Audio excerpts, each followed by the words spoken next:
De un libro, un cuento. Memorias de una geisha, del escritor Arthur Golden y publicada en 1997. Es una novela histórica que narra la vida de Chiyo, una niña humilde de un pueblo pesquero japonés. La historia explora el mundo de las geishas, rituales, rivalidades, sacrificios y relaciones con el poder masculino en una sociedad tremendamente tradicional. Combina historia, cultura y emoción, y muestra el contraste entre la belleza y la dureza de las condiciones sociales. Aunque es una ficción, destaca por el retrato que hace de la resiliencia femenina y por la historia de amor, silenciosa pero profunda. En un pueblo apartado de pescadores llamado Yoroido, junto al mar de Japón, vivía una niña con ojos de color gris agua, tan inusuales que algunos decían que eran los ojos del espíritu del océano. Su nombre era Kiyo Sakamoto, y aunque su vida era modesta, la magia de sus ojos bastaba para que el mundo pareciera más grande, más misterioso, como más lleno de posibilidades. Kiyo vivía con su madre, una mujer delicada y bella, cuya enfermedad la tenía posada en la cama, y con su padre, un pescador encorvado por los años y también por la sal del mar. Con ella vivía su hermana mayor, Sasu, con quien compartía noches de charla en la oscura habitación de su casa de madera y tejado inclinado. Y aunque apenas tenían para comer y el trabajo era duro, Kiyo crecía con esa clase de imaginación que convierte cada grieta del suelo en una puerta a otro mundo. Pero ese mundo se derrumbó el día que su madre empeoró. El padre, desesperado y envejecido por la pena, aceptó el trato de un hombre elegante de Tokio. El señor Tanaka le prometió una vida mejor para sus hijas. Sin saberlo, Kiyo y su hermana Sasu fueron vendidas. Partieron en un tren que cruzó montañas y campos hasta llegar a Kioto, sin imaginar que nunca regresarían a Yoroido. Al llegar a la ciudad, ambas hermanas fueron separadas. Kiyo fue enviada a la Okiya Nita, una casa de geishas en el distrito de Gion, un lugar donde los colores, la música y el incienso llenaban el aire, pero cuya belleza externa escondía una estructura dura, reglamentada y muchas veces despiadada. Sasu, en cambio, fue llevada a un barrio menos respetable, y Kiyo nunca volvió a verla. En la Okiya, Kiyo dejó de ser una niña. Ahora era solo una sirvienta sin nombre, cargando cubos de agua, lavando los suelos y soportando la humillación constante. Allí, en esa Okiya, vivía Hasumomo, la geisha más bella y cruel de la casa, quien percibió a la niña una amenaza y la tomó como un blanco de burlas y castigos. Una tarde, tras recibir una orden especialmente cruel, Kiyo escapó en un intento desesperado de encontrar a su hermana. Fracasó. Fue capturada y castigada, y desde ese momento se le prohibió recibir entrenamiento como geisha. Su sueño se había roto antes de comenzar. Fue entonces, en uno de esos días oscuros, cuando el destino le mostró una pequeña luz. Mientras lloraba en la calle de Gion, con la cara sucia y las manos temblorosas, un hombre bien vestido se detuvo frente a ella. Iba acompañado de dos geishas.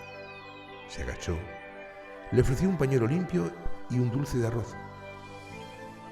Le dijo unas palabras sencillas pero cargadas de compasión. Era la primera muestra de ternura que Kiyo había recibido desde que llegó a Kioto. No sabía su nombre, pero aquel hombre se grabó en su corazón. Desde ese día, Kiyo decidió que algún día volvería a verlo, y que no sería como una sirvienta anónima, sino como una mujer digna de estar a su lado. El hombre era conocido como el presidente, aunque ella no lo sabría hasta años después. Y aquel encuentro fue como una semilla que brotó en su interior. Y cuando Angema, la geisha más respetada de Gion, apareció en la hoquilla y le ofreció su tutela, Kiyo vio una nueva oportunidad. Fue rebautizada entonces con el nombre de Sayuri y comenzó un verdadero camino hacia el mundo de las geishas. El entrenamiento fue severo. Danza, música, etiqueta, ceremonia del té, el arte de la conversación y el dominio del shamisen. Cada paso que daba Sayuri era observado con lupa. Manema no solo le enseñó el arte, sino también cómo verse en el mundo gobernado por los hombres poderosos y las mujeres ambiciosas. Sayuri se convirtió en una flor de invierno, hermosa, serena, resistente. Con cada evento, con cada cliente ganaba prestigio, hasta volverse en una de las geishas más deseadas de Kioto. Pero en su corazón seguía viva la imagen del hombre que una vez le ofreció un dulce cuando no tenía nada. Pasaron los años. La guerra llegó y con ella la destrucción. Sayuri se vio forzada a abandonar esa vida de lujo y trabajar en una fábrica. Allí, entre ruido y polvo, conservó la esperanza de volver a su antiguo mundo y de volver a ver al presidente. Cuando la guerra terminó, Kioto no era la misma. Muchos habían desaparecido, otros habían caído en desgracia. Pero Sayuri, con la ayuda de Manema y su propia astucia, logró reconstruir su nombre. Y finalmente el destino le sonrió. Fue invitada a una reunión donde el presidente estaría presente. Ya no era una niña sucia y asustada. Era Sayuri, la geisha mirada por todos. Él la reconoció y algo en su mirada cambió. No fue fácil, pues había compromisos, secretos y límites sociales. Pero poco a poco su vínculo creció.